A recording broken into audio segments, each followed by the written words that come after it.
আসসালামু আলাইকুম। আমাকে কয়েকজন একটু জানাবেন যে আমার কথা clear? আসসালামু আলাইকুম রহমতুল্লাহ। ওয়ালাইকুম আসসালাম। কথা শোনা যাচ্ছে সবাই? দুই একজন জানান, তাহলে বুঝতে পারবো যে কথা শুনতে পাচ্ছেন সবাই। জি ভাই, শোনা যাচ্ছে। আচ্ছা, ঠিক আছে, থ্যাংক ইউ। তো জি আজকে ভাই, শুনেন শুনতে আমাদের, পাচ্ছি। হ্যাঁ থ্যাংক ইউ মতিন ভাই, আমাদের হচ্ছে আজকে 307 নাম্বার অনলাইন ক্লাস। ঠিক আছে? তো নতুন যে রুটিনটা দিলাম এইটা 25 তারিখ থেকে আজকে থেকে কার্যকর হলো। এবং অষ্টম ব্যাচের পরীক্ষা চলতেছে, পাশাপাশি নবম ব্যাচের ফার্স্ট সেমিস্টার পরীক্ষা, সপ্তম ব্যাচের ফাইনাল পরীক্ষা চলতেছে। তো আমি নিজেও পরীক্ষার্থী অষ্টম ব্যাচের সেকেন্ড সেমিস্টারে। আমাদের 2 সপ্তাহ বন্ধ আছে, মানে এক সপ্তাহ বেশি ছুটি পাইছি আমরা, এই জন্য অনেকের চাহিদার প্রেক্ষিতে আজকে থেকে ক্লাসগুলো শুরু করতেছি। তো এই ফার্স্ট সেমিস্টারের যে ক্লাসটা শুরু করব, এখানে মূলত 11তম ব্যাচের জন্য এই ক্লাস হবে। পাশাপাশি দশম ব্যাচের ভাই বোনরা থাকবেন। এবং নবম ব্যাচের ভাই বোনদের পরীক্ষা, পরিসংখ্যান পরীক্ষাটা হচ্ছে আগামী 15 তারিখে, আগামী মাসের। তো ওনারাও কেউ কেউ হয়তো থাকবেন, যদিও ওনাদের বই টই শেষ, ওনারা এগুলো পারেন। আবার অষ্টম ব্যাচের যারা ফেল টেল করছিলেন পরিসংখ্যানে, তাদেরও 15 তারিখে পরীক্ষা আছে, তারাও থাকবেন। তা আমরা মূলত অষ্টম এবং নবম ব্যাচের ভাই বোনদের জন্য নতুন করে কিছু পড়াতে পারবো না। আমরা 11তম ব্যাচ টার্গেট করে প্রথম থেকে শুরু করব। আর দশম ব্যাচের যারা আছেন তাদের কিন্তু বই আমরা গত 1 মাস আগে যে ক্লাস শেষ করছি, তাদের সমস্ত বই শেষ করা হয়েছে। তারপরে অনেক দশম ব্যাচের অনেক ভাই বোন বলছিলেন যে নতুন করে আবার অন্তত পরিসংখ্যানটা যাতে আমি পড়াই। ঠিক আছে? তো শিডিউলের বাইরে তো আসলে আমাদের যাওয়া সম্ভব না, 4টা সেমিস্টারের ক্লাস কন্টিনিউ, পাশাপাশি আরো অনেক অন্যান্য কাজ থাকার কারণে, নিজের পড়া থাকার কারণে শিডিউলের বাইরে কিন্তু যেতে পারবো না। এই জন্য যে সকল ভাই বোন আমাদের সাথে কন্টিনিউ থাকবেন, তারা শুরু থেকে থাকার চেষ্টা করবেন। কোনো কারণে, অফিসিয়াল কাজে বা অন্য কোনো ব্যস্ততার কারণে কারো যদি মিস হয়, তাহলে বলবেন, ভিডিও রেকর্ড থাকে, সেটা আমি দিয়ে দেবো। কিন্তু ধারাবাহিকতাটা কিন্তু খুবই গুরুত্বপূর্ণ। আচ্ছা, আর প্রারম্ভিক পর্বে কিছু কথা একটু বলি আপনাদের সবার উপকারার্থে। যদি এই পরিসংখ্যানটা নিয়ে অনেকের মধ্যে একটা ভয় কাজ করে, আমাকে অনেকেই বলছেন যে পরিসংখ্যান কিভাবে পাস করব, কিভাবে ভয়টা দূর করব। তা আমি একটা কথা আপনাদের গ্রুপে বলছিলাম যে মৌলিক ব্যবস্থাপনায় পাস করাটা কঠিন, পরিসংখ্যানে সহজ। কেন মৌলিক ব্যবস্থাপনা কঠিন? দুইটা কারণে। একটা হলো এটা হয় প্রথমে পরীক্ষা। তা প্রথমে পরীক্ষা থাকার কারণে 4, 5, 10 বছর আগে যিনি লেখাপড়া শেষ করছেন, বা বয়স্ক মানুষ, হ্যাঁ, বা যিনি পড়তে পারেন না, লিখতে পারেন না, সপ্তাহ জুড়েও 1 পৃষ্ঠা লেখেন না, তার জন্য মৌলিক ব্যবস্থাপনা লেখা কিন্তু খুব কঠিন। কারণ অনেক প্রশ্ন, বড় বড় প্রশ্ন, মানে অনেক কথা, যেখানে যে প্রশ্নে, সেটাই তো মৌলিক ব্যবস্থাপনা, মৌলিক কথাবার্তা। তো ওইটা লিখতে গিয়ে দেখা যাচ্ছে 1 সেট প্রশ্ন ভালোভাবে লিখে দিতে পারেন না, 2টা লিখে দিতে পারেন না, মানে 16 মার্কের অ্যান্সার করতে পারেন না, এরকম হইতে পারে। তো সেরকম সেই পরিস্থিতিতে অনেকে ফেল করে আসেন। যেমন আমাদের সাথে একজন একটা ব্যাংকের ম্যানেজার, হ্যাঁ, উনি কত বড় ম্যানেজার, অথচ উনি মৌলিক ব্যবস্থাপনায় ফেল করে আসেন। তার মানে কি, উনি কি জানেন না কিছু? উনি জানেন, কিন্তু জানাটা, ম্যানেজারি করাটা আর মৌলিক ব্যবস্থাপনা লেখাটা, এটা কিন্তু এক এক জিনিস না। তো মৌলিক ব্যবস্থাপনা ফেল করছেন, কিন্তু পরিসংখ্যান উনি কিন্তু পাস করছেন। উনি কিন্তু ব্যস্ততার কারণে বই ধরার টাইম পান না। আমার ক্লাসে কিছুদিন থাকছেন, কিছুদিন আমরা ক্লাস করছেন, উনি মোটামুটি পারছেন। তো উনি এবার পরীক্ষা দিলেন। এবার উনি বলতেছেন না, কোনো সমস্যা নেই, আমি পারবো। কারণ উনি সতর্ক হয়ে হলে গেছিলেন এবার, যে মৌলিক ব্যবস্থাপনা বেশি লেখা, আমার সাবধান হইতে হবে। ঠিক আছে? তো এখন আহ এটা একটা বিষয়।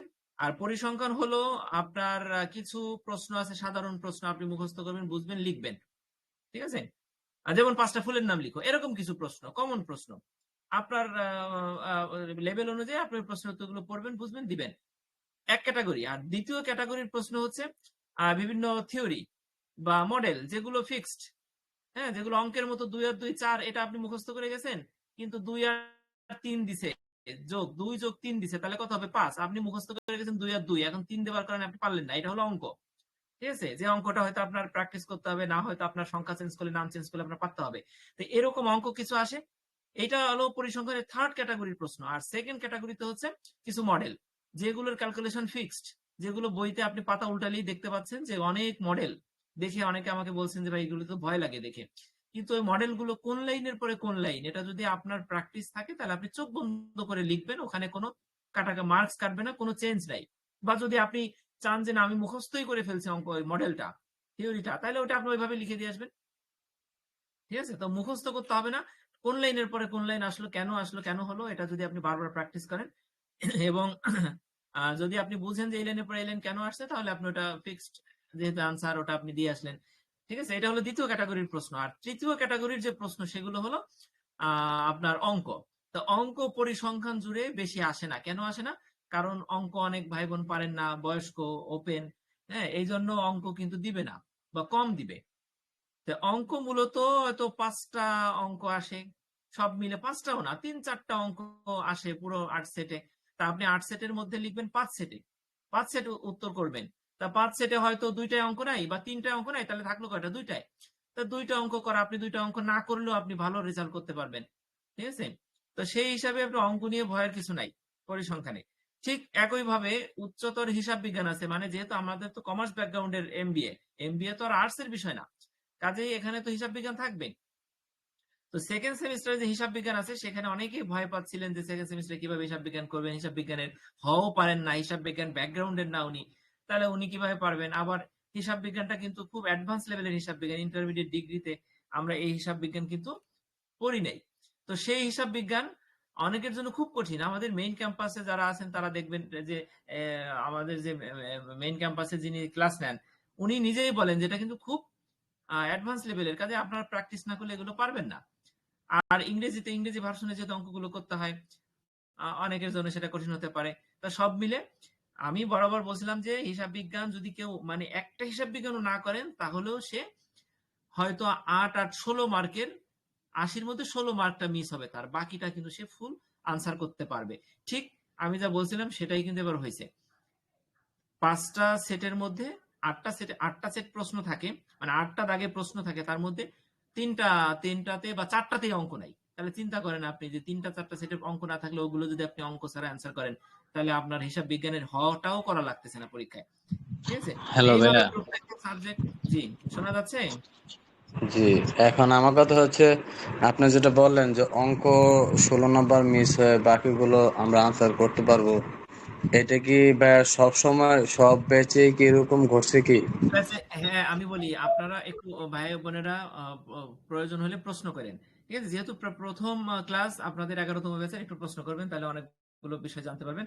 শোনেন তানজির ভাই, আমি কি বলি, এইটা আমি বলি পরিসংখ্যান, এই হিসাব বিজ্ঞানে মিনিমাম 2টা অঙ্ক থাকবে, মানে 2টা দাগে প্রশ্ন থাকবে, যার মধ্যে অঙ্ক আপনি পাবেন না, অঙ্ক থাকবে না। তো 2টা সর্বোচ্চ, সর্বোচ্চ হতে পারে, ম্যাক্সিমাম সেটা হতে পারে। ঠিক আছে? তো ভাইয়া মোটামুটি সঠিক আপনারা কথাটা 2 ক্লিয়ার সেট আসছে না। অথবা 3 সেট অঙ্ক ছাড়া পাবেন। জি? কথাটা ক্লিয়ার আসতেছে না। সবার কি এরকম হচ্ছে? জি ভাই, এখন এখন ঠিক আছে। মানে ওই যে নেটওয়ার্ক প্রবলেম, পাশাপাশি ঘন ঘন বিদ্যুৎ যাচ্ছে, তো এই এই জন্য মানে সমস্যা। তো যাই হোক, আপনারা একটু শোনা না গেলে একটু কষ্ট করে ধৈর্য ধরেন, শোনা যাবে, সামনে ভবিষ্যতে হয়তো শোনা যাবে, সমাধান হবে। ঠিক আচ্ছা আছে? ভাই, যেটা বলতে এখন চাচ্ছিলেন সেটা বল। আচ্ছা, যেটা বলতে চাচ্ছিলাম যে আপনার 2-3 সেট অঙ্ক থাকবে না হিসাব বিজ্ঞানে, সেকেন্ড সেমিস্টারে যেটা। তাই হিসাব বিজ্ঞানের টপিকে যাব না, ওইটা পরবর্তী সাবজেক্ট বা সেকেন্ড সেমিস্টারের সাবজেক্ট, ওটা নিয়ে আলোচনা করব। আমি পরিসংখ্যানে আসি। তো পরিসংখ্যানে একটা অধ্যায় আছে, সেখান থেকে কোনো অঙ্ক আসে না, তৃতীয় অধ্যায়। সেটা নমুনা, জরিপ, আদমশুমারি, এইগুলো নিয়ে লেখা। তো নমুনা, আদমশুমারি, জরিপ এগুলো তো আমরা জানি, মৌলিক বিষয়। তো এই অধ্যায়টা আপনি একবারে মৌলিক ব্যবস্থাপনার মতন পড়বেন এবং অঙ্ক ছাড়া ফুল 16 মার্কের আনসার করবেন এখানে। ঠিক আছে? আচ্ছা, তো একটা সেট অঙ্ক ছাড়া হয়ে গেল। আর প্রথম অধ্যায়টা এটা সম্ভাবনা নিয়ে লেখা, অর্থাৎ এই যে মুদ্রা টস করে, তারপরে বিভিন্ন যে আপনার তাস, তারপরে আপনার আরো অনেকগুলো ওই যে খেলা আছে না, সম্ভাবনার, এইগুলো নিয়ে। তো এখানে কিছু কিছু অঙ্ক আসে, মুদ্রা নিক্ষেপের অঙ্ক, এগুলো টুকটাক গল্পের মতো খুব মজার ইন্টারেস্টিং অঙ্ক, এগুলো যদি আপনি করেন তাহলে হয়তো একটা অঙ্ক আসলে পারবেন। আমাদের তো বোধহয় অঙ্ক আসে নাই প্রথম প্রথম অধ্যায় থেকে, অষ্টম ব্যাচে। নবম ব্যাচে এবার কি হয় দেখা যাক। ঠিক আছে? তো অঙ্ক হয়তো 1 বছর আসছে, 1 বছর আসে নাই, নবম ব্যাচে আসে, তাহলে হয়তো পরবর্তী ব্যাচে আসবে না, এরকম হতে পারে। ঠিক আছে? প্রশ্ন সহজই হয়। তো আপনি 2টা 3টা অধ্যায়ে মনে করেন প্রথম 5টা যদি ভালো করে পড়েন, তাহলে 5-এর মধ্যে যদি যেহেতু অধ্যায় আছে কয়টা, 9টা বোধহয়, 9টা নাকি 10টা, তো 8টা অধ্যায় থাকলে সুবিধা হয় কি, প্রত্যেকটা অধ্যায় থেকে একটা করে প্রশ্ন থাকে। আর যখন 9টা বা 10টা অধ্যায় থাকে কোনো বইতে, তখন দেখা যাচ্ছে প্রথম 5টা পড়লে হয় না, প্রথম 5টা থেকে দেখা যাচ্ছে ভাগ্য ভালো থাকলে 5টা প্রশ্ন হয়, 5 সেট প্রথম 5টা থেকে দেয়, আবার দেখা যাচ্ছে প্রথম 5টা থেকে 4টা দিল, কিন্তু প্রথম 5টা থেকে কখনো এমন হয় না যে 3টা দিছে আর 2টা মিস গেছে, এরকম হয় না। প্রথম 5টা থেকে সাধারণত বেশি প্রশ্ন থাকে। তো সেই হিসাবে আপনি প্রথম 5টা 6টা বা সর্বোচ্চ 7টা অধ্যায় পড়লে হয়ে যাচ্ছে। তো পরিসংখ্যানে প্রথম 5টা অধ্যায় খুব ভালো করে পড়তে হবে, আর প্রথম 5টা অধ্যায় মোটামুটি মানে সহজ, আর শেষের যে 3টা অধ্যায় সেগুলো কিছু কিছু বিষয় আছে মানে একটু বোঝাটা একটু মানে দেখা যাচ্ছে 2 আর 2 4, এটা যেমন আমরা সবাই বুঝি, কিন্তু ওই জিনিসগুলো ওইভাবে যেহেতু প্র্যাকটিক্যালি আমরা মানে প্র্যাকটিক্যালি বুঝি না, আমাদের জাস্ট লেখা বইতে ওটা দেখে তো আর আমরা মানে জমি জমার মাপ বা প্র্যাকটিক্যালি ক্যালকুলেশন ওগুলো করে তো ওই সূত্রগুলো আমরা বের করি নাই। কাজে ওই সূত্রগুলো কেন আসলো, হ্যাঁ a প্লাস বি তার হোল স্কয়ার, এটা কেন হইলো, a square plus 2ab plus b স্কয়ারটা কেন হইলো,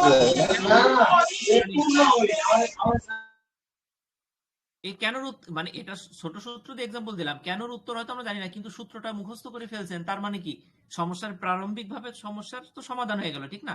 তো সেই হিসাবে লাস্টের যে অধ্যায়গুলো সেখানে কিছু কিছু সূত্র আছে, সেগুলো যদি কিছু কিছু জিনিস আছে মানে এগুলো এত সহজ, মানে আমি আপনাদেরকে একটা কথা বলি, পরিসংখ্যানটা আমি গল্প বানাই দিব।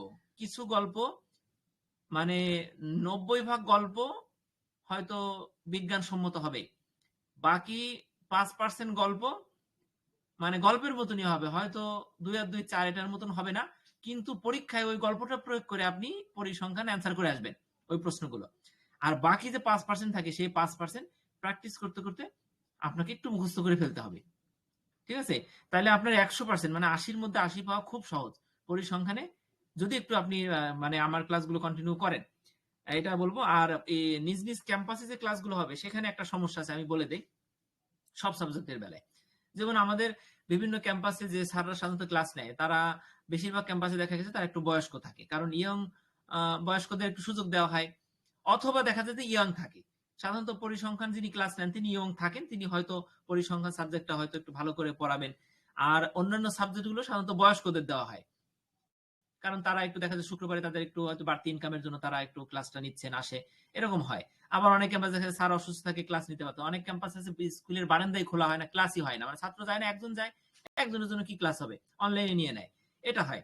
আবার অনেক ক্যাম্পাসে দেখা যায় পরিসংখ্যান এগুলো করাবে, স্যারের মনে থাকে না, বা স্যার এগুলো হয়তো প্র্যাকটিস করতেছে না, স্যার হয়তো ভালোভাবে বুঝাইতে পারবে না, উনি হয়তো গল্প গল্প করে টুকটাক কিছু পড়ায় চলে যায়।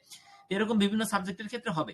আবার দেখা যাবে যে পরিসংখ্যান আপনি ফার্স্ট সেমিস্টারে খুব উদ্যম নিয়ে ক্লাসে যাইতেছেন শুক্রবারে প্রতিদিন, কিন্তু দেখা যাচ্ছে যে এখানে কতজন আছেন আপনারা, অনেক আছে, মিনিমাম যদি আমরা ধরি যে 50 জন আছেন এখানে, এই 50 জনে ক্লাস করতেছেন, যত ভালো ক্লাস নেই না কেন, কিন্তু আপনি দেখা যাচ্ছে 2 দিন পরে হয়তো সংখ্যাটা কমে যাবে, এটা হচ্ছে বাস্তবতা।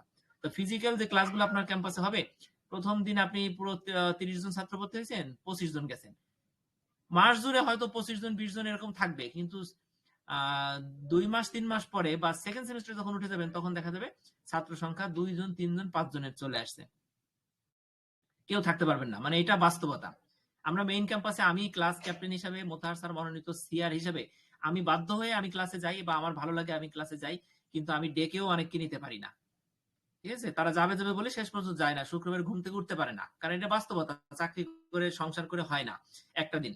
তো সেই বাস্তবতায় হয়তো টেলিগ্রামের এই ক্লাসগুলো 307তম ক্লাস, এই ক্লাসগুলো কন্টিনিউ হচ্ছে, ঝড় বৃষ্টি নাই, কন্টিনিউ ক্লাসগুলো হয়, আমার ভালো লাগার জায়গা থেকে ক্লাসগুলো নেই, ঠিক আছে? তা আপনারা সবাই থাকবেন এখানে, অনেক মেধাবী, অনেক বড় পদে কর্মরত ব্যক্তিবর্গ আছেন, কিন্তু হয়তো যখন আমি পড়াবো তখন হয়তো আমি মনে করবো যে আমার সামনে যারা বসে আছে তারা কিছু জানে না, ঠিক আছে?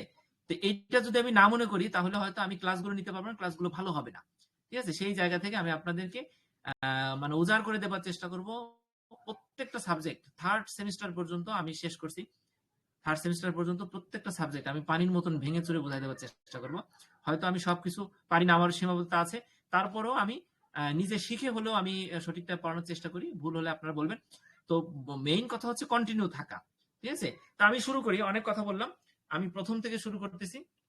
যারা নবম ব্যাচের ভাই বোন আছেন তাদের পরীক্ষার জন্য আমি বিশেষ কিছু পড়াইতে পারবো না, কারণ তাদের বই শেষ করা হয়েছে আজকে 11তম ব্যাচের জন্য, এবং পাশাপাশি 10ম ব্যাচের ভাই বোনরা থাকবেন, ঠিক আছে? তো প্রথমেই দেখেন এখানে অধ্যায় আছে 9টা, ঠিক না?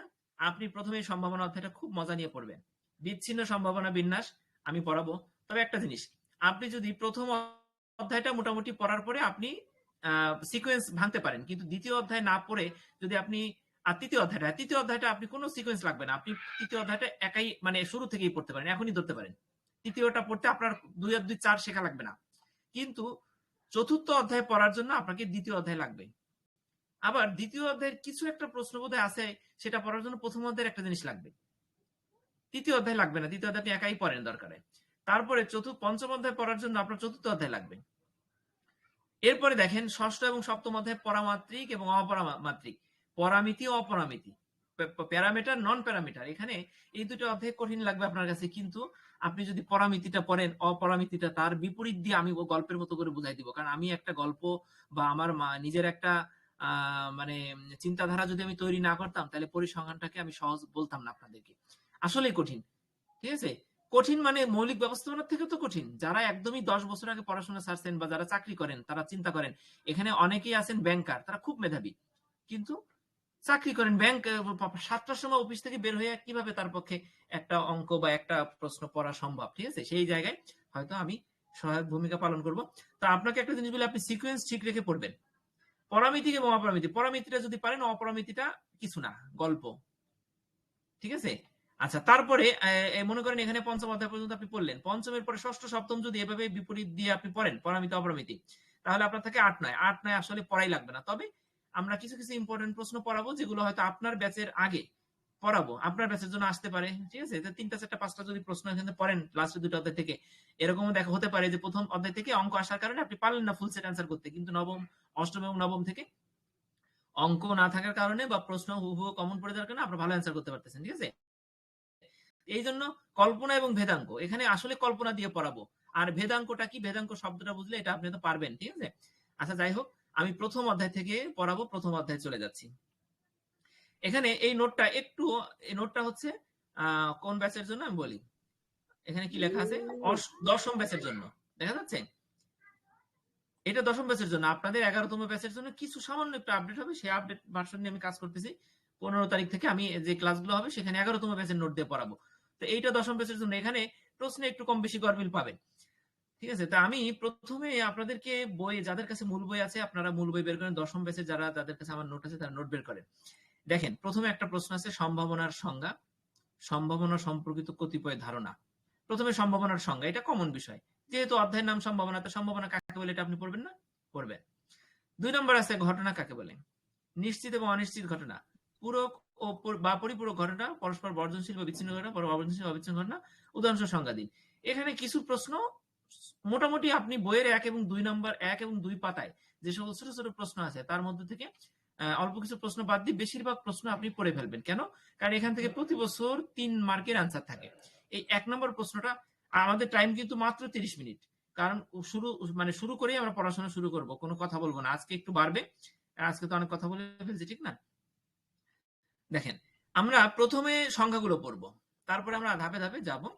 প্রথমে আমি একটু বড় করে স্ক্রিনটা আপনারা দেখতে পারেন, অনেকের কাছে বই না থাকতে পারে। দেখেন, সম্ভাবনা কাকে বলে, সম্ভাবনার সংজ্ঞা দিন বা প্রবাবিলিটি। সম্ভাবনাটা কি?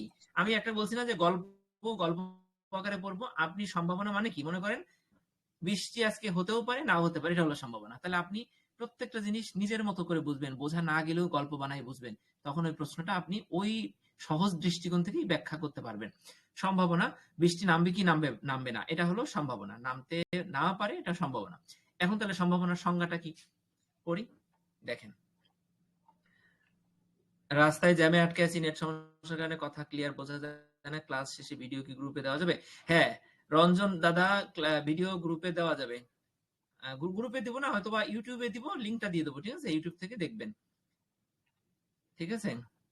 তো জি ভাই, এটাই কন্টিনিউ ভালো। করতেছি। হ্যাঁ, দেখেন,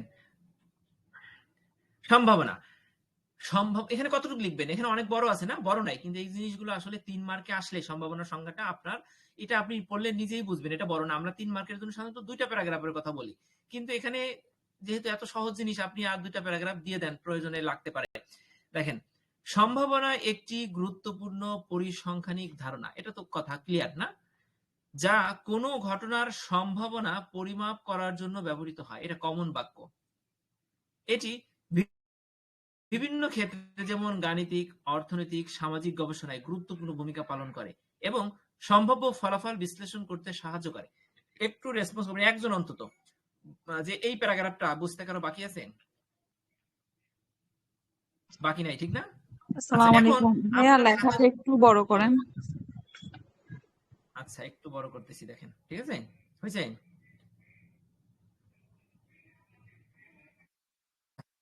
হ্যাঁ ঠিক দেখেন, আছে ভাইয়া।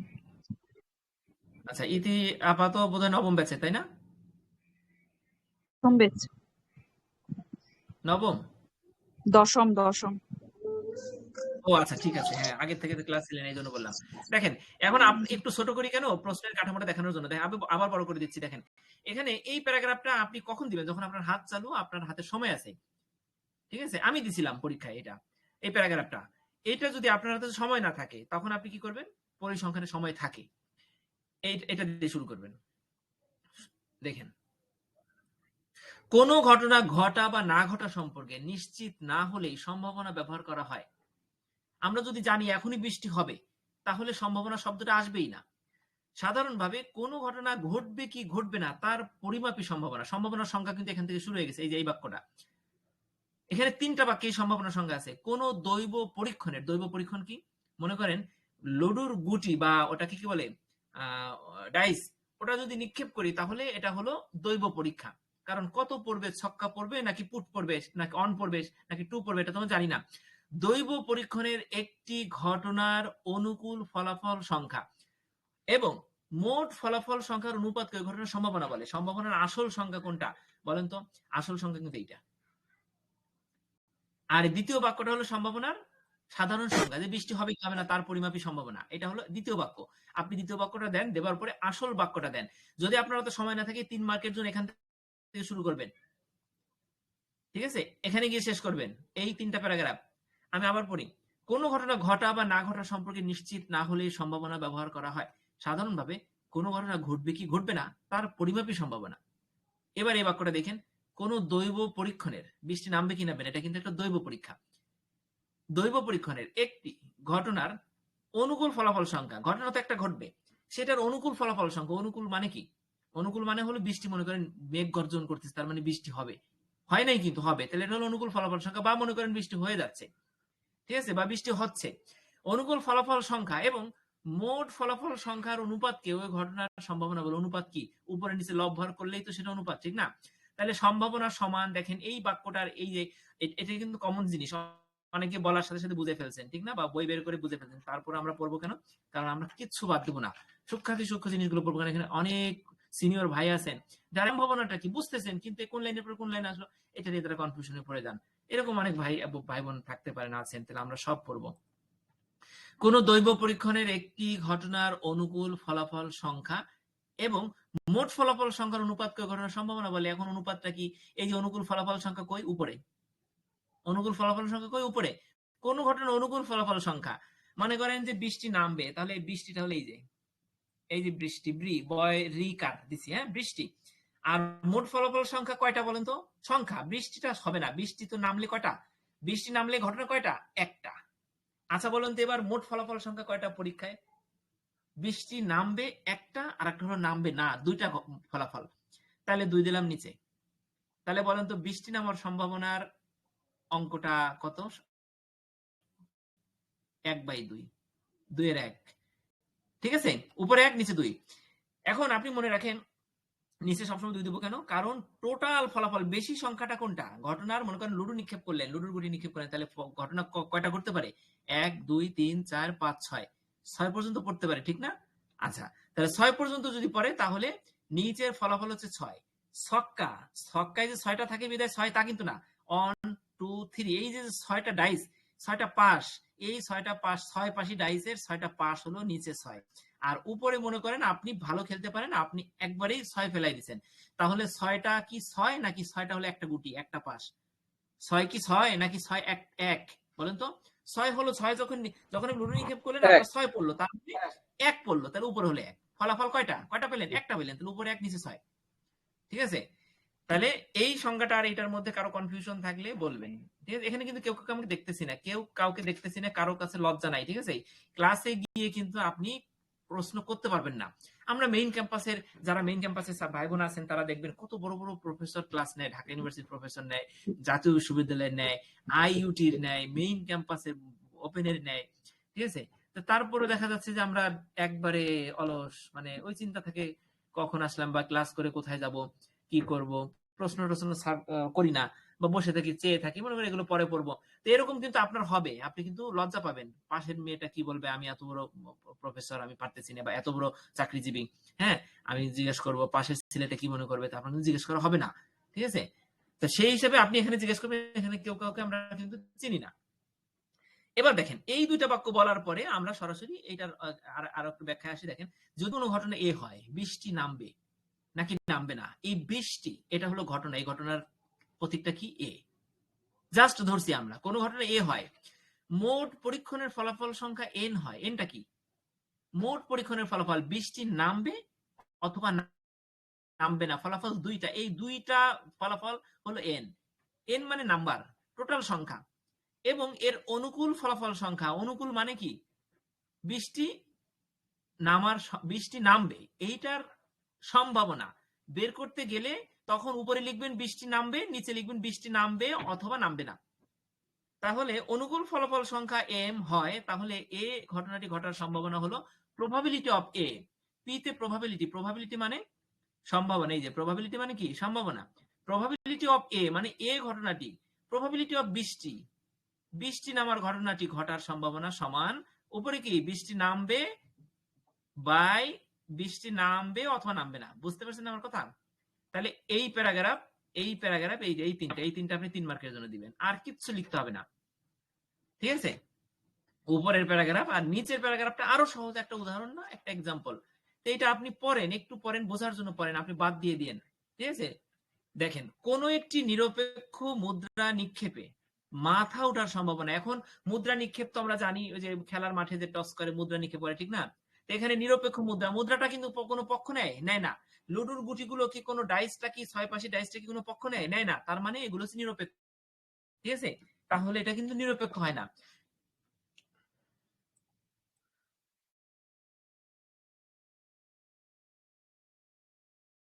দেখেন, এখানে বলছে কি, কোন একটি নিরপেক্ষ মুদ্রা নিক্ষেপে মাথা ওঠার সম্ভাবনা, প্রবাবিলিটি অফ হেড।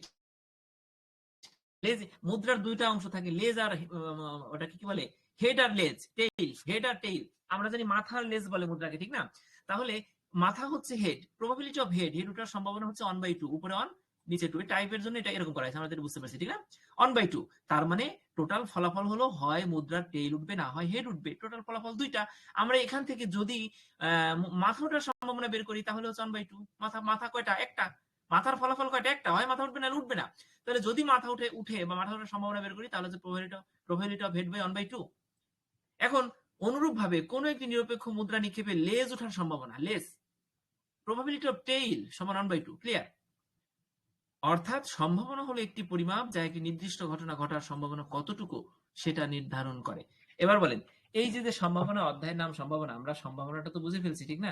কারো কোনো প্রশ্ন থাকলে বলবেন, আমি যতদূর সম্ভব পারি আমি আপনাদের বোঝাই দেওয়ার চেষ্টা করব, ঠিক আছে। এটা তাহলে হয়েছে না সবার?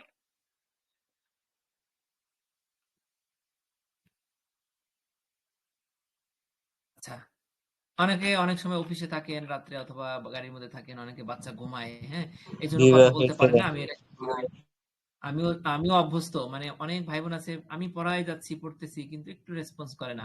এটা একটা, মানে এখন আর দুঃখ লাগে না, ঠিক আছে।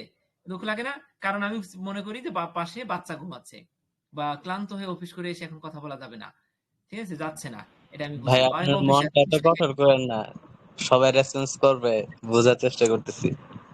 না না না, আমি মনটা কঠোর না, আমি কেমন তা তো আপনার জানার কথা, ঠিক আছে। যাই হোক, আমি তাহলে দেখি, মানে আমি কেন প্রশ্ন বলি, কারণ অনেকে দেখা যাচ্ছে বোঝে না বা অনেক কনফিউশন থাকতে পারে, ঠিক আছে, বা আমি বুঝাইতে ভুল করতে পেরেছি সেটা ধরাই দিবেন না। আচ্ছা, এবার আমরা দেখেন, প্রায় 30 মিনিট তো হয়ে গেছে। আমি জাস্ট ঘটনা কাকে বলে, বিভিন্ন প্রকার ঘটনা লিখুন।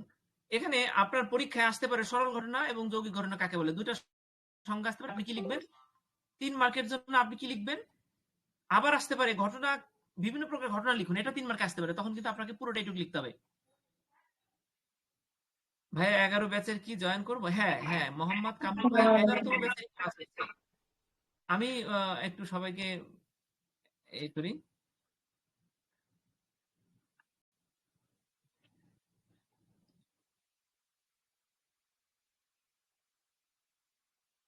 আচ্ছা, 11তম ব্যাচের ক্লাস হচ্ছে, ঠিক আছে।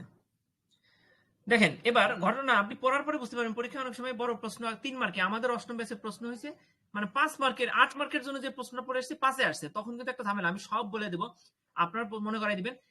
8-এর প্রশ্ন 5 আসলে আপনি কি করবেন? আপনি কিন্তু মানে ঘাবড়াই যাবেন যে 8-এর প্রশ্ন পড়ে এসে বড় করে ছোট করবো কিভাবে? অনেকের পক্ষে সম্ভব হয় না। তখন আপনাকে কিছু কৌশল অবলম্বন করে ছোট করে ফেলতে হবে, ঠিক আছে। অষ্টম ব্যাচে হয়েছিল, নবম ব্যাচে বোধহয় হচ্ছে না যতদূর মনে পড়ে।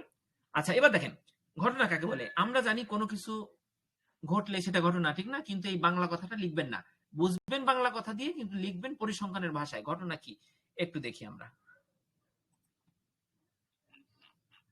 দেখেন যারা পরবর্তীতে জয়েন করছে, আমি ভিডিওটা টেলিগ্রামে দিয়ে দেবো, ঠিক আছে। আচ্ছা আচ্ছা, ঘটনাটা আমরা পড়ি। কোন পরীক্ষায় প্রাপ্ত নির্দিষ্ট বৈশিষ্ট্যের অনুকূল ফলাফলের সেটকে ঘটনা বলে। আমি একটু প্রথম বাক্যটা একটু বোঝানোর চেষ্টা করি। দেখেন এই যে একটা টেবিল, এটা কি একটা টেবিল, টেবিলের উপরে অনেক বল, লাল সাদা নীল অনেক বল আমি পরীক্ষায় ব্যবহার করব, কথা বুঝেন আপনি, বুঝতেছেন? আচ্ছা, অনেক বল। এখন এর থেকে মনে করেন এই গাঢ় বলগুলো মনে করেন লাল, 3টা বল কি লাল। এখন এখানে কি বলছে? কোন পরীক্ষায় প্রাপ্ত নির্দিষ্ট বৈশিষ্ট্যের, পরীক্ষায় কিন্তু অনেক উপাদান আছে, লাল সাদা নীল অনেক বল। নির্দিষ্ট বৈশিষ্ট্যের, এখানে নির্দিষ্ট বৈশিষ্ট্যের বল কোনটা বলেন তো? এখানে সবগুলো মনে করেন সাদা, এই 3টা কি লাল। তাহলে নির্দিষ্ট বৈশিষ্ট্যের পাইছি। এখন অনুকূল, অনুকূল মানে কি? আমার পক্ষে আসতে পারে, মানে আমি যে ঘটনাটা প্রত্যাশা করতেছি। মনে করেন বল নিচে, এখন এখান থেকে লাল বলগুলো আপনার বাচ্চা চায়, এখন লাল বলগুলো ওকে বেছে দেওয়াটা হলো, বা ওকে দিয়ে আপনি পরীক্ষা করাচ্ছেন যে তুমি লাল বলগুলো কোনটা তুমি নাও, ঠিক আছে। এখনো লাল বলগুলো বেছে নিবে, তাহলে লাল বলগুলো হচ্ছে অনুকূল ফলাফল। এটাই ঘটনা ঘটুক সেটা আমরা চাচ্ছি। তাই অনুকূল ফলাফল হচ্ছে লাল বল। এখন অনুকূল ফলাফলের সেটকে, এখন আমরা জানি অনেক কিছু থাকে ওখান থেকে, আমরা সেকেন্ড ব্র্যাকেট দিয়ে, মনে পড়ে 9-10 পড়ছিলাম, সেকেন্ড ব্র্যাকেট দিয়ে আমরা যা লিখি এগুলোকে সেট বলে, ঠিক না? সেকেন্ড ব্র্যাকেটের মধ্যে এখন আমরা মনে করেন যে এইখানে লাল বলগুলোকে, অনেক বল আছে, লাল বলগুলোকে লিখলাম সেকেন্ড ব্র্যাকেট দিয়ে, লাল লাল লাল, 3টা লাল বল পাইছি। তাহলে এই যে সেকেন্ড ব্র্যাকেট দিয়ে যে লাল লাল লাল লিখলাম, এটা হলো ঘটনা, ঠিক আছে। তাহলে এমনি ঘটনা আর পরিসংখ্যানের ঘটনা বুঝতে পারছি আমরা, এমনি ঘটনার মতনই। কারণ পৃথিবীতে অনেক উপাদান আছে, এই টেবিল ভরা অনেক বল আছে, কিন্তু এখান থেকে লাল বলগুলোই তো আমার দরকার, তাহলে ঘটনা তো লাল বলগুলি ঘটনা, ঠিক আছে। আচ্ছা প্রথম বাক্য শেষ। এবার দেখেন, অর্থাৎ নমুনা ক্ষেত্রের উপসেটকে ঘটনা বলা হয় যেখানে এক বা একাধিক ফলাফল অন্তর্ভুক্ত থাকতে পারে। এটা হলো সেট, পুরোটা হলো সেট, টেবিলের সবগুলো বল হচ্ছে সেট, এখানে সেটের থেকে যা আসছে সেটা হলো উপসেট, ঠিক আছে। তাহলে একটি নমুনা ক্ষেত্রের উপসেটকে ঘটনা বলে যেখানে এক বা একাধিক ফলাফল থাকতে পারে। যে থাকছে লাল বল থাকছে, এখন লাল বলের জায়গায় তো আমি যদি বলি লাল এবং সবুজ নেবো, লাল এবং সবুজ তো থাকতে পারে। তাহলে এখানে কথাটা ঠিক আছে না? এক বা একাধিক ফলাফল, শুধু কি লাল থাকবে? যদি বলি লাল এবং সবুজ লাগবে, তাহলে লালও যাবে সবুজও যাবে। আচ্ছা, একে এই পর্যন্ত সংখ্যা শেষ। এখন আপনি কিছু কথা লিখবেন, 3 মার্কে আসলে যদি আসে ঘটনা কাকে বলে লিখো, তাহলে আপনি চিত্র দিবেন, চিত্র না এই পুরোটা দিবেন, এবং এখানে পুরোটাকে আপনি 2টা প্যারাগ্রাফ করবেন, কৌশলী হতে হবে। পরে দরকারে লিখে দিবেন ঘটনা বিভিন্ন প্রকার হতে পারে, যেমন সরল ঘটনা, যৌগিক ঘটনা, নিশ্চিত ঘটনা, অনিশ্চিত ঘটনা। 3 মার্কে শুধু ঘটনা আসলে আপনি দরকারি ঘটনা কয় প্রকার তার সংজ্ঞা না দিলেন, বুঝতে পারছেন? এবার দেখেন একে ইংরেজি বড় অক্ষর যেমন এ বি সি ডি ইত্যাদি দ্বারা লেখা হয়। এটি একটি গাণিতিক ধারণা। এটা কি ধারণা? গাণিতিক ধারণা, যা একটি পরীক্ষায় ঘটতে পারে। এই যে পরীক্ষা আয়তকার ক্ষেত্র টেবিলে যে পরীক্ষাগুলো আছে সেখানে ঘটতে পারে এমন সমস্ত ফলাফলের একটি সুনির্দিষ্ট সমষ্টির প্রতিনিধিত্ব করে। বলেন তো, আমি যে চিত্রটা আঁকলাম, যে কথাগুলো চিত্র দিয়ে বল দিয়ে বললাম, সেই কথাগুলো এখানে লেখা, তাহলে আপনি পরিসংখ্যানকে কঠিন মনে করবেন কেন? যদিও এইগুলো তো মৌলিক বিষয়, সামনে হয়তো আরো কঠিন কঠিন জিনিস আছে, কিন্তু সেইগুলোকে যদি আপনি গল্প বানান তাহলে আপনার জন্য সহজ হয়ে যাবে, ঠিক আছে। আশা করি আমি ওই যে একটু আগে যেটা বললাম 90% বৈজ্ঞানিক গল্প, যেটা আমার কাছে মনে হচ্ছে আমার বিদ্যায় যেটা বুঝতেছে ওটা আমি বলবো, আর 5% অবৈজ্ঞানিক কল্প কাহিনী দিয়ে হলেও আপনাকে বোঝানোর চেষ্টা করব, আর 5% আপনাকে বলবো ভাই এটা একটু ধ্যান করেন, খাতায় লিখেন, মুখস্থ করে ফেলান, ঠিক আছে। তাহলে আপনার ফুল পরিসংখ্যান কোনো ভয় নাই, ঠিক না? আচ্ছা, তাহলে ঘটনা কাকে বলে হয়ে গেল। এখন আমরা জাস্ট দেখেন আমাদের কিন্তু টাইম হয়ে গেছে, ঠিক আছে। আমাদের মূলত আমি মূলত মানে 1 সপ্তাহ সময় থাকতো পরীক্ষার, 2 সপ্তাহ সময় পাইছি, এই জন্য এই সুযোগে আজকে থেকে ক্লাসগুলো নিলাম। আর ক্লাসগুলো কন্টিনিউ হয়, কোনো পরীক্ষা টরীক্ষা কিছু কন্টিনিউ হয়। জি ভাইয়া, মঞ্জু ভাই বলেন। আলমিন ভাই, জি ভাইয়া এই আপনি যে পড়াইতেছেন দেখি বই দেখে পড়াচ্ছেন না আপনার গাইড এবারে হ্যান্ড নোট থেকে পড়াইতেছেন? ভাইয়া, ভাইয়া শোনেন, আমি আমার হ্যান্ডবুক মানে থেকে আপনি পড়াচ্ছি এই কারণে, জি জি হ্যান্ডবুক থেকে জি এই জন্য এই আমি কারণে বই পড়াচ্ছি। নিচে হাতে তো ওই হ্যাঁ মিলতেছে না হ্যাঁ, আর জি কি। জি, আমি কেন একটু বলে দিই কেন হ্যান্ডবুক থেকে পড়াচ্ছি। মানে আমরা যারা আমরা যারা আমাদের যারা 9-10 ছাত্র আছে বা আমরা যারা 9-10 পড়ছি, তখন কিন্তু আমরা গাইড বই থেকে পড়ছি, বা খুব বেশি যারা ব্রিলিয়ান্ট তারা কিন্তু নোট তৈরি করছে নিজে। কেন? কারণ বইতে তো আমার এই প্রশ্নের উত্তরটা, যেহেতু আমাদের প্রশ্ন ভিত্তিক লেখাপড়া, আমাদের এই প্রশ্নের উত্তরটা বইতে আছে, হয়তো ছোট আছে বা নাই, তখন ওটা আমাকে সাজাইতে হবে। এখন সেই যদি আমি না সাজাইয়ে একটা বই স্ক্রিনে দিয়ে, যেমন আমাদের অনলাইনে যখন স্যাররা আপনাদের ক্লাস নিবে না বা ফিজিক্যালি যখন নিবে, হুম, তখন বই দেখে উনি পড়াইতেছে, কিন্তু ভাই আমি তো কর্মজীবী, আমার তো এখন এই পুরো বই আপনি পড়াচ্ছেন, এই গল্প আমি তো নিজে ম্যানেজার, কথার কথা, আমি তো হুম, আপনার মতন বুঝতে পারছি। বিসিএস ক্যাডারের হওয়ার যোগ্যতা রাখি, তাহলে আমি তো এগুলো পারি, আপনি আমার কি শোনা, আমার তো পাশ করা দরকার, এমবিএটা করা দরকার, আমার কিছু প্রশ্ন পড়ান যে এই প্রশ্নের উত্তর এতটুকু হবে, সেটা কোনো স্যার ঢাকায় দিবে না, ঠিক আছে, সাজেশনও দিবে না, কারণ তারা রিস্ক নিবে না, আপনার কর্মজীবীকে বেকায়দা ফেলাবে না, তারা পড়াই যাচ্ছে অথবা গল্প করতেছে, পড়াইও যাচ্ছে, রিডিং দেখে অনেক কিছু পড়াইতেছে, কিন্তু আপনার দরকার উত্তর, সেই উত্তরটা আমি ওখানে বই স্ক্রিন শেয়ার করে, বই শেয়ার করে যদি আমি পড়াই, তাহলে আমি উত্তর খুঁজবো নাকি পড়াবো? এই জন্য আমি নোট দেখে পড়াচ্ছি, ঠিক আছে। আপনি ক্লাসে থাকেন, আমার নোট দেখে আপনি বইতে দেখাই নেন, ঠিক আছে, ক্লাসগুলো একদম ফ্রি, এবং নোট আমি দেখাই দিচ্ছি, একবার ওপেন করে আমি দেখাই দিচ্ছি, ঠিক আছে, এটা আপনি নোট করে নিতে পারেন। আচ্ছা, এবার দেখেন তাইলে ঘটনা কাকে বলে, ঘটনা কয় প্রকার, ঘটনা কাকে বলে কিন্তু হয়ে গেল। এখন ঘটনা বিভিন্ন প্রকার হতে পারে, আপনি বলবেন না যে 4 প্রকার, তাহলে কিন্তু ভুল হবে, কারণ ঘটনা আরো থাকতে পারে। কিন্তু পরিসংখ্যান একটা ক্ষুদ্র লেভেলের পরিসংখ্যান, পরিসংখ্যানের উপরে অনার্স মাস্টার যারা করে তারা অনেক প্রকার ঘটনা জানতে পারে, ঠিক না? তা আমরা এখানে কিন্তু বলা হয়নি, এখানে আছে ঘটনা বিভিন্ন প্রকার হতে পারে। যেমন একটা ক্লাসিফিকেশন হলো সরল যৌগিক, আর একটা হলো নিশ্চিত অনিশ্চিত, তাহলে আরো থাকতে পারে দুটো ঘটনা, আমি জানি না। তাহলে এখানে আছে সরল ঘটনা, যৌগিক ঘটনা, সরলের বিপরীত যৌগিক, নিশ্চিতের বিপরীত অনিশ্চিত। তাহলে আমরা একটু পড়ি। যদি কোনো ঘটনা একটি নমুনা বিন্দু দিয়ে, সরল ঘটনা দেখেন এখানে কিন্তু পরিসংখ্যানিক ভাষায় সংজ্ঞাটা, যদি কোনো ঘটনা একটি নমুনা বিন্দু দিয়ে গঠিত হয়, তাহলে ওই ঘটনাকে সরল ঘটনা বলে। ক্লিয়ার? মুখস্থ করেন, যদি কোনো ঘটনা একটি নমুনা বিন্দু দিয়ে গঠিত হয়, তাহলে ওই ঘটনাকে সরল ঘটনা বলে। তাহলে একটু মিউট করেন ভাইয়া, দেখা যাচ্ছে বোধহয় যে একটু ভিডিও দেখা যাচ্ছে, সমস্যা নাই, ভিডিও দেখালে কোনো সমস্যা নাই, কিন্তু মিউট করবেন সবাই, কথা না বললে মিউট করবেন, তাহলে অন্যের সমস্যা হবে না, ঠিক আছে। আর যখন কথা বলবেন তখন ইয়া করবেন, আনমিউট করে কথা বলবেন। কামাল ভাই একটু মিউট করে ফেলেন। আচ্ছা দেখেন, সরল ঘটনা, যদি কোনো ঘটনা একটি নমুনা বিন্দু দিয়ে গঠিত হয়, তাহলে ওই ঘটনাকে সরল ঘটনা বলে। এখন একটি নমুনা বিন্দু কিভাবে, একটু উদাহরণের দিকে তাকান। এইচ কয়টা নমুনা বিন্দু বলেন তো, আর এইচ কয়টা নমুনা বিন্দু, কে বলতে পারবেন? এখানে বলছে একটি নমুনা বিন্দু যদি গঠিত হয়, তাহলে এখানে দুইটা আছে, দুইটা আছে না, আর এখানে আছে একটা, তাহলে সংজ্ঞার সাথে উদাহরণের মিল নাই। বলছে যদি কোনো ঘটনায় একটি নমুনা বিন্দু গঠিত হয়, তাহলে ঘটনাকে সরল ঘটনা বলে। হ্যাঁ, এইচ একই নমুনা, তো একই ধরনের, একই ক্যাটাগরি, তাহলে এটাও একটি। অন আছে, যদি কমা দিয়ে টু থাকতো তাহলে কিন্তু এটা সরল ঘটনা হতো না, কমা দিয়ে টু থাকলে এটা হয়ে যেত যৌগিক ঘটনা।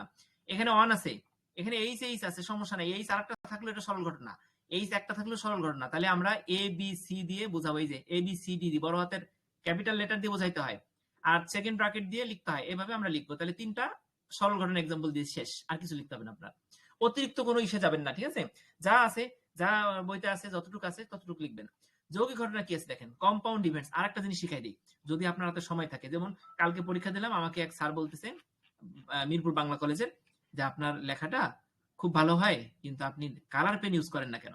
তা আমার ওই ছোটবেলা থেকে কালার পেন ইউজের অভ্যাস নেই, তবে কালার পেন ইউজ করলে খাতাটা একটু একটু ভালো লাগে, ঠিক না? তাই আপনারা করবেন কি, ভালো লাগার জন্য, কারণ ভালো লাগার উপরে তো কিছু জিনিস আছে, ভালো লাগার জন্য একটা টেকনিক অবলম্বন করবেন, এই যে ইংরেজি simple events, compound events, sure events, ভিতরে মনে করেন কিছু লিখেন নাই, পারেন নাই, উপরের শিরোনামটা তো খুব ভালো, অথবা মাঝে মধ্যে বিজ্ঞানীর নাম, ইংরেজি দুটো একটা টার্ম, এগুলো ইউজ করলে তখন স্যার মনে করবে যে ভালো লিখছে। দুই দুই করে মার্কস ভালো বাড়তে বাড়তে বাড়তে কিন্তু আপনি 3 পয়েন্টের উপরে পেয়ে যাবেন, ঠিক আছে। তা আমি লিখি ভালো, কিন্তু আমি ওই যে কালার পেন দিব, মনে করি কালার পেন দিলে খাতা এপিটুপিট ধরে যাবে হয়তো, বা আমি এর জন্য ইউজ করি না, ঠিক আছে। তো যৌগিক ঘটনা কি দেখেন, সরল ঘটনা ক্লিয়ার। যৌগিক ঘটনা কি, কম্পাউন্ড ইভেন্টস, এটাও আপনি লিখবেন। যদি কোনো ঘটনা একাধিক নমুনা বিন্দু নিয়ে গঠিত হয়, তাহলে ওই ঘটনাকে যৌগিক ঘটনা বলে। এটার বিপরীত না, এ এইচ টি টি, অথবা শুধু এইচ, একটা এইচ দিলেও হবে, একটা টি দিলেও হবে। B, B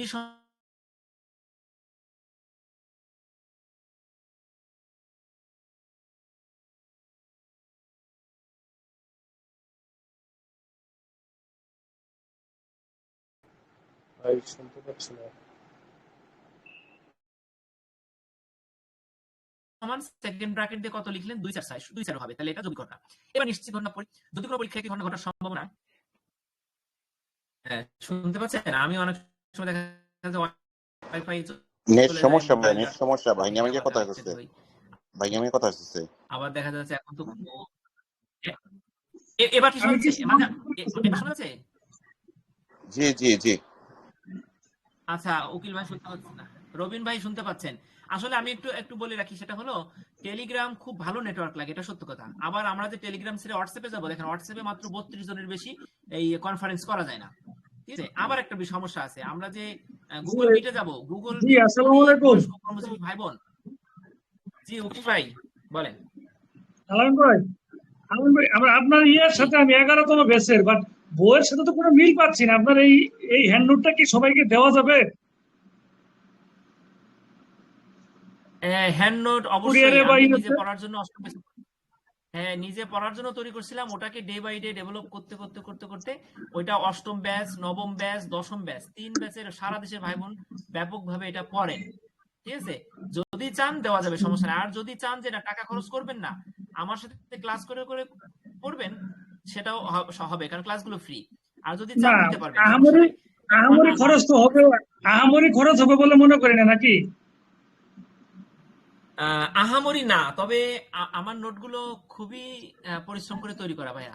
second third semester ঠিক খুবই পরিশ্রম করে তৈরি করা ঠিক এবং আছে, খুবই আমরা ফার্স্ট মানসম্মত। সেমিস্টার এই জন্য আমরা হ্যাঁ, ফার্স্ট সেমিস্টারে এই জন্য হয়তো জি জি বুঝতে পারছি, পাঁচটা বুঝতে বইয়ের পারছি, সমস্যা নাই। পাঁচটা বইয়ের 5টা সেট নিতে গেলে খরচ কেমন হবে একটু কাইন্ডলি জানালে তো ভালো হয়, ভাইয়া সবাই ভাইয়া জানুক। উকিল ভাই শোনেন শোনেন, আমার ওয়েবসাইটে নোট সম্পর্কে লেখা আছে, এই সাজেশন সম্পর্কে লেখা আছে, সবকিছু আছে, ঠিক আছে? আপনি ওখান থেকে জানতে পারবেন, যেহেতু ক্লাস করাচ্ছি এবং এখানে একদমই কোনো ব্যবসায়িক চিন্তা, ক্লাসের মধ্যে কোনো টাকার কথা হবে না।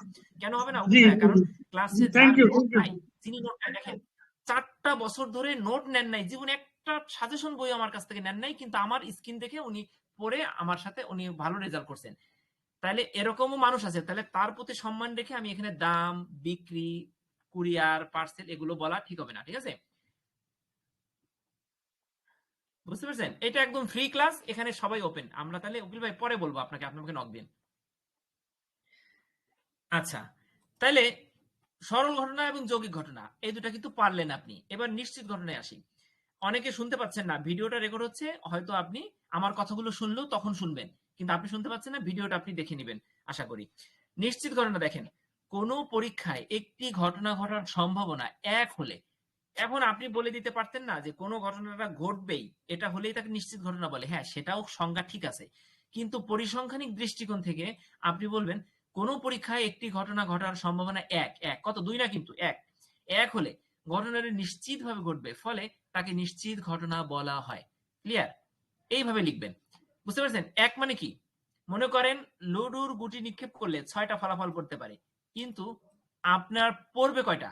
একসাথে 6টা পড়বে না, পড়বে মনে করেন 2 নাম্বার ডাইসটা, ওইটা। 2 যদি পড়ে তাহলে ফলাফল কয়টা বলেন তো? 1টা। কিন্তু ফলাফল ঘটনা ঘটার সময় কয়টা ফলাফল ক্রিয়াশীল? 6টা। ঠিক আছে? তাহলে এখানে বলছে ঘটনাটি ঘটার সম্ভাবনা 1 হলে, মানে 1 বলতে অনেক কিছু বোঝানো যায়। 1 বলতে আমি যেটা বোঝালাম এটাও হয়, আবার যেমন সূর্য উঠবে, ঠিক আছে? এটা নাও তো উঠতে পারে কিয়ামত হলে, ঠিক না? যদি উঠে তাহলে ফলাফল কয়টা? উঠবে 1টা। তাহলে ঘটনা যখন 1 হবে, ফলাফল যখন 1 হবে, তখন সেটা শিওর ঘটতেছে। আচ্ছা, নিশ্চিত ঘটনা ক্লিয়ার? এবার আমরা অনিশ্চিত ঘটনায় যাচ্ছি। দেখেন, কোন পরীক্ষায় একটি ঘটনা ঘটতেও পারে আবার নাও পারে, এরূপ ঘটনাকে অনিশ্চিত ঘটনা বলে। এখন অনিশ্চিত মানে কি? অনিশ্চিত মানে ঘটবে না তা কিন্তু না। অনিশ্চিত মানে ঘটতেও পারে নাও পারে। যদি আপনি জানেন না, যদি ঘটে যায় তাহলে ওটা নিশ্চিত, আর যদি ঘটতেও পারে নাও পারে সেই পর্যন্ত হলো অনিশ্চিত। তাহলে কোনো পরীক্ষায় একটি ঘটনা ঘটতেও পারে আবার নাও পারে, এরূপ ঘটনাকে অনিশ্চিত ঘটনা বলা হয়। ঠিক আছে ভাইয়া, তাহলে আমাদের টাইম হচ্ছে মাত্র 30 মিনিট। 30 মিনিটে অনেক কিছু পড়া যায়, আর কখনো কখনো হয়তো টাইমটা একটু বাড়াবো, কিন্তু দেখা যাচ্ছে যে 4টা সেমিস্টারে ক্লাস নিতে হবে, তো আমি ফাইনাল সেমিস্টার, থার্ড সেমিস্টারে আমার পরীক্ষা পেন্ডিং, ফাইনাল সেমিস্টারে উঠে যাচ্ছি, তাহলে অনেকগুলো ক্লাস। তো সব মিলে আমি আগের ক্লাসগুলো 1 ঘন্টা নিতাম। আর আমাদের গ্রুপ স্টাডি যেগুলো পরীক্ষার আগে আমি যে গ্রুপ স্টাডি গুলো করি সেগুলো 1-1.5 ঘন্টা, 2 ঘন্টা, 3 ঘন্টা পর্যন্ত হয়। আর যখন আমার পরীক্ষা থাকবে না, আমি ফ্রি থাকবো এবং আপনাদের পরীক্ষা চলবে, তখন আপনাদের আমি দেখা যাচ্ছে একদিনে 4টা 5টা অধ্যায় পর্যন্ত শেষ করে দিতে পারবো, সমস্যা নেই। কিন্তু ক্লাস শিডিউল হচ্ছে মাত্র 30 মিনিট। যদি 30 মিনিটে না হয় তাহলে 15 মিনিট করে, 45 মিনিট করে ক্লাস রুটিনটা আবার আমরা চেঞ্জ করে দিব, ঠিক আছে? তা আপাতত 45 মিনিট হয়ে গেছে, এই পর্যন্ত আমরা পড়লাম, পরে ঠিক এখান থেকে শুরু হবে। এখন কথা হচ্ছে, দশম ব্যাচের যারা আছেন তারা বলবেন যে ভাইয়া তাহলে আমরা তো আমাদের তো সাজেশন বই বের হয়ে গেছে, বা আমরা কি পড়বো সেটা আমরা ক্লিয়ার, ঠিক আছে? 11তম ব্যাচের ভাই বোনরা কিন্তু ক্লিয়ার না, এখন আপনারা কি পড়বেন? তবে আপনাদেরকে আমি 90% একটা সমাধান দিব, সেটা হলো আপনারা, আমি দশম ব্যাচের জন্য যে সাজেশনটা হবে, সেই সাজেশনের যেগুলো ট্রিপল স্টার, সেগুলো হচ্ছে দশম ব্যাচের ভাই বোনরা চোখ বন্ধ করে পড়বেন, না পড়ে পরীক্ষার হলে যাবেন না, ঠিক আছে? আর তারপর হলো ডাবল স্টার। ট্রিপল আর ডাবল পড়লে আমি নিজে অষ্টম ব্যাচের সাজেশন বইয়ে ট্রিপল আর ডাবল পড়ে হলে যাচ্ছি, ঠিক আছে? যদি অন স্টার থেকে কিছু আসে পড়বো না, কারণ অন স্টার কতগুলো পড়বে? একটা অন স্টার আসবে, 2টা অন স্টার আসবে, তার জন্য 15টা অন স্টার পড়ার তো মানে হয় না, ঠিক আছে? তো ট্রিপল আর ডাবল নিজে পড়ে যাচ্ছি, তার ভিতর দিয়ে একটা প্রশ্ন, কখনো কখনো 2টা প্রশ্ন এরকম হয়েছে সেকেন্ড সেমিস্টারে কমন পড়ে নাই ট্রিপল আর ডাবল থেকে। ট্রিপল আর ডাবলে সব কমন পড়ছে, কিন্তু একটা কমন পড়ে নাই, ওই একটা আসছে অন স্টার থেকে, আর একটা আসছে জীবনে কোনোদিন কোনো বছর আসেনি, স্যার বানাই দিছে। তাহলে যেটা জীবনে কোনোদিন আসে নাই, ওটা তো আমি সাজেশনের মধ্যে দেওয়ার পসিবিলিটি খুব কম, যেহেতু ওইটা সম্পর্কে আমার আইডিয়া নাই, স্যার নিজে প্রশ্ন করছে, স্যার ওটা বানাই দিছে। বা ওরকম কিছু প্রশ্ন সাজেশনে অন্তর্ভুক্ত করি, মেইন ক্যাম্পাসে স্যার যখন বলে যে এটা ইম্পর্টেন্ট, তখন কিছু প্রশ্ন ঢুকাইছি। আচ্ছা, আর একটা প্রশ্ন হচ্ছে, মনে করেন কেবলই আমি অষ্টম ব্যাচের পরীক্ষার্থী, সপ্তম ব্যাচে আসছে, এখন সপ্তম ব্যাচের প্রশ্ন আমি পড়বোই না, সপ্তম ব্যাচের থেকে 2টা কি একটা প্রশ্ন রিপিট হবে, ঠিক আছে? তো ওই একটা যদি এসে যায়, তখন ওইটা তো আমার পড়া নাই, তখন আপনি হয়তো অন্যান্য প্রশ্ন ট্রিপল ডাবল পড়ে গিয়ে ওই ওয়ান স্টার প্রশ্নটা আপনি বানাই লিখতে পারবেন। আর যদি বানাই লিখতে না পারেন, টেকনিক্যাল প্রশ্ন হয়, তাহলে ওটা আপনি বাদ রেখে আসবেন, ঠিক আছে? ওইটা নিয়ে দুঃখ করা যাবে না। ট্রিপল ডাবলের 99 ভাগ 95 ভাগ কমন পড়লে আলহামদুলিল্লাহ, ঠিক আছে? হ্যালো তাহলে ভাইয়া, আমরা নবম, দশম, জি নতুন আর পুরান এটা জি, নতুন পুরাতন নোট না নতুন পুরাতন ব্যাচ? প্রশ্ন? এটা কোন অধ্যায়ের ভাই? আমি প্রশ্ন মাঝখান মানে, দিয়ে জয়েন করছি, তো কোন অধ্যায়ের ক্লাসটা? ভাইয়া ভাইয়া এটা হচ্ছে প্রথম অধ্যায়, পরিসংখ্যানের প্রথম অধ্যায়। প্রথম অধ্যায় খুব বেশি দূর আমরা যাইনি, আপনি কন্টিনিউ করতে পারবেন, ভিডিও দেখে কন্টিনিউ করতে পারবেন, ঠিক আছে? জি তানজিদ জি। ভাই বলেন।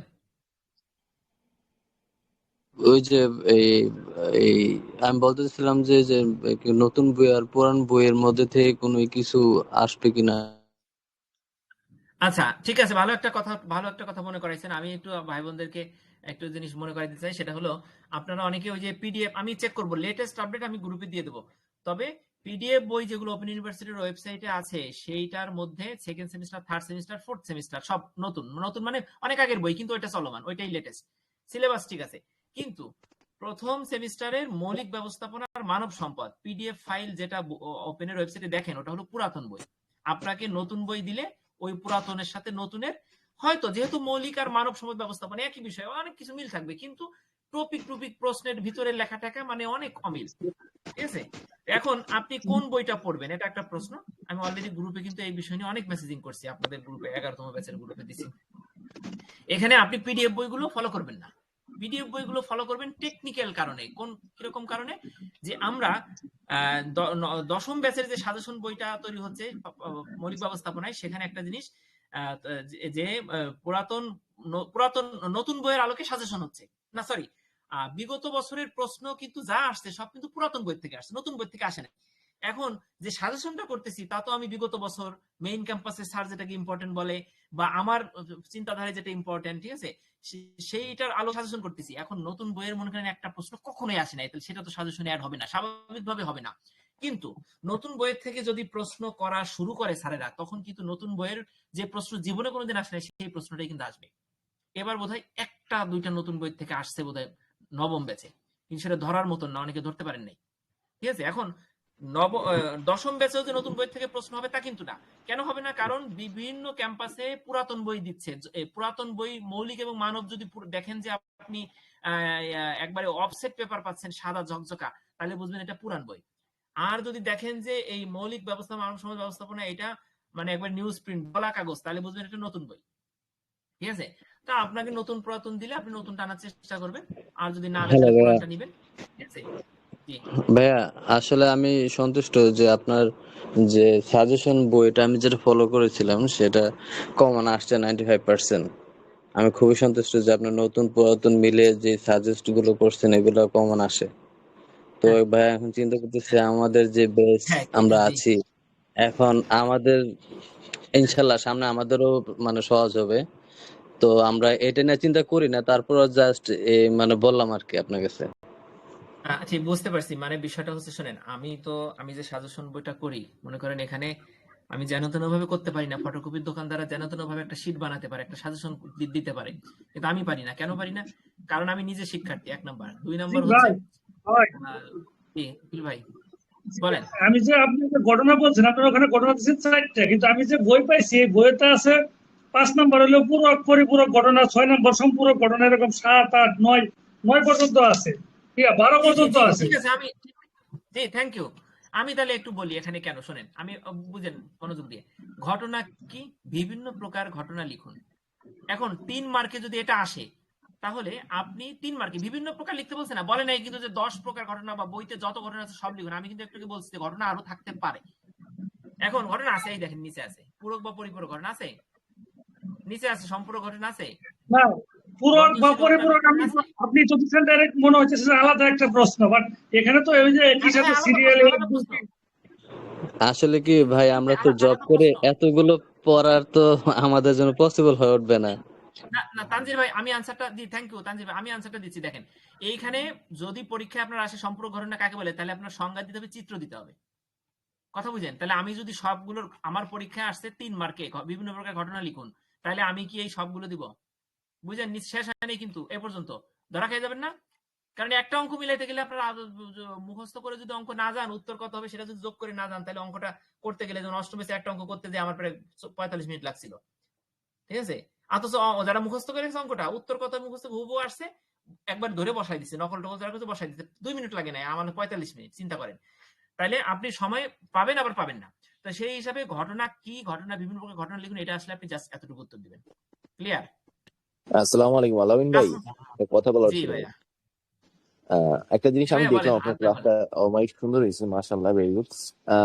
আর একটা জিনিস সবাই কনফিউজ, সেটা হলো আপনার এই ক্লাসটা যে হচ্ছে এটা কোন ব্যাচের কোন অধ্যায়ে, ঠিক আছে, কততম সেমিস্টার, হ্যাঁ এই জিনিসটা আমার মনে হয় হেডিং অথবা কোথাও এই জিনিসটা ইন্ডিকেট করে দিলে মনে হয় তাদের ক্লাসে জয়েনিং পরে এই জিনিসটা নিয়ে কৌতূহল থাকতো না, কোন ব্যাচের কত আচ্ছা, না সেমিস্টারে ঠিক আছে কথাটা। কোন না, অধ্যায়ের এখন একটা কোন জিনিস অধ্যায়ের আছে। জি জি থ্যাংক ইউ আহাদ ভাই, ভালো পরামর্শ দিয়েছেন। আমি এই ব্যাপারে একটা উত্তর দিই। সেটা হলো, মানে এই ক্লাসগুলো মূলত আমি গ্রুপে মেসেজিং করতেছি, আপনাদের 11তম ব্যাচের গ্রুপে দিচ্ছি, টেলিগ্রামে দিচ্ছি, রুটিন দিচ্ছি, সেখানে বলে দিচ্ছি যে ফার্স্ট সেমিস্টারের ক্লাস 11তম ব্যাচের জন্য শনি সম্বুধ 9টা থেকে।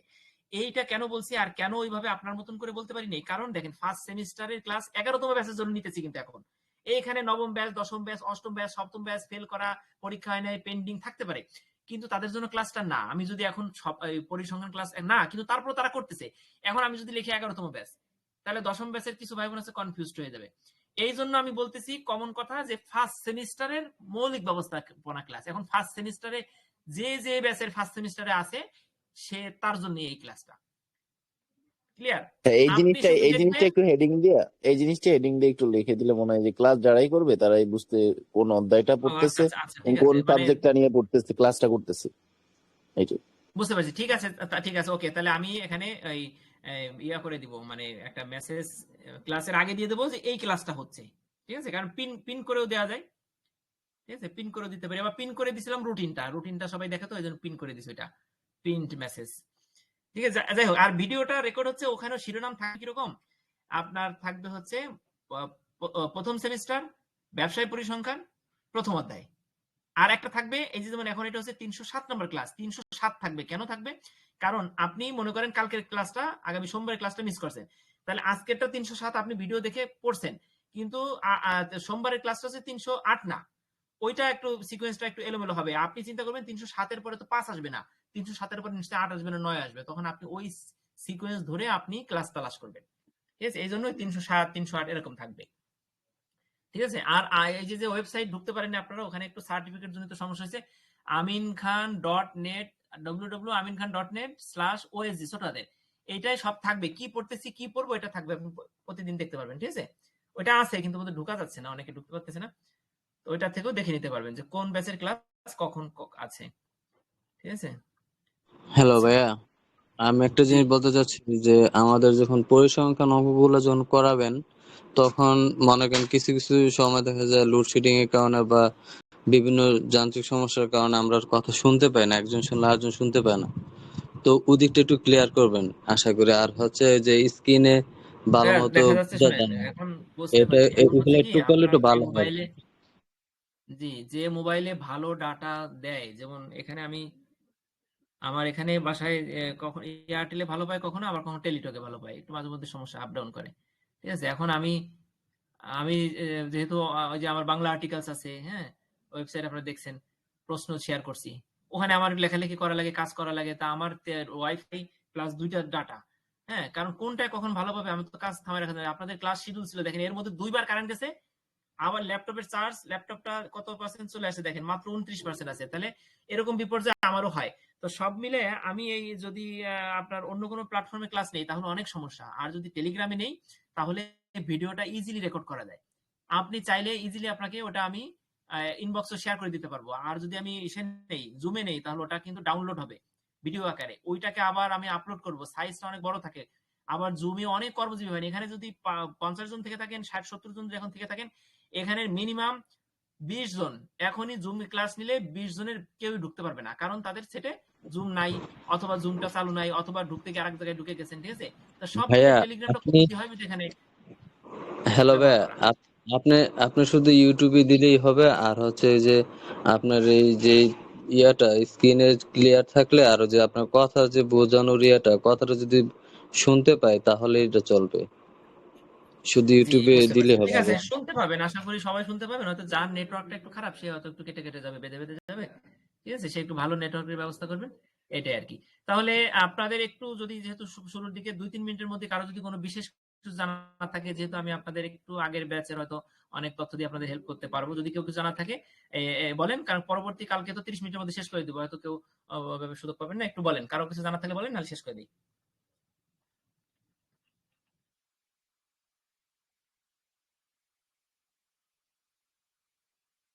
আচ্ছা ঠিক আছে, তাহলে আপনারা সবাই ভালো থাকবেন, আল্লাহ সবাইকে ভালো রাখুক, দোয়া করি। আসসালামু আলাইকুম। আহ, জি বলেন। আচ্ছা ঠিক আছে, তাহলে যদি কারো কোনো জানার থাকে অবশ্যই মেসেজ করবেন। ঠিক আছে, হোয়াটসঅ্যাপে বা টেলিগ্রামে ভাই তাহলে আমাদের ক্লাস কি আবার সোমবারে হবে না? রেখে দিচ্ছি। শনি সোম বুধ ভাই, আবার সোমবারে 9টা। ঠিক আছে, আর রবি মঙ্গল বৃহস্পতি 9টায় হচ্ছে সেকেন্ড সেমিস্টার। দশম ব্যাচের যারা আছেন তারা সেকেন্ড সেমিস্টার কিন্তু শেষ করে ফেলছেন, থার্ড সেমিস্টারে তারা ভর্তি হচ্ছেন, সেকেন্ড সেমিস্টারে কিন্তু ক্লাস আর হবে না আপনাদের ক্যাম্পাসে। কাজেই সেকেন্ড সেমিস্টারের বইগুলো কেউই শেষ করতে পারেন না, হয়তো 1-2 জন হয়তো পড়ছেন। সেকেন্ড সেমিস্টারের ক্লাসগুলো এখন যেটা হচ্ছে সেটা হচ্ছে গ্রুপ স্টাডি আমাদের পরীক্ষার জন্য। সেকেন্ড সেমিস্টারে গ্রুপ স্টাডিতে চাইলে থাকবেন, কালকেই আছে ক্লাস 9টায়। আর যদি না চান তাহলে আগামী 16 মে থেকে সেকেন্ড সেমিস্টার এবং থার্ড সেমিস্টার এবং ফাইনাল সেমিস্টার পুরো দমে ক্লাস শুরু। আপনারা সবাই রুটিন থেকে সবাই থাকবেন। ঠিক আছে, তো ভালো থাকেন, আসসালামু আলাইকুম। Thank you.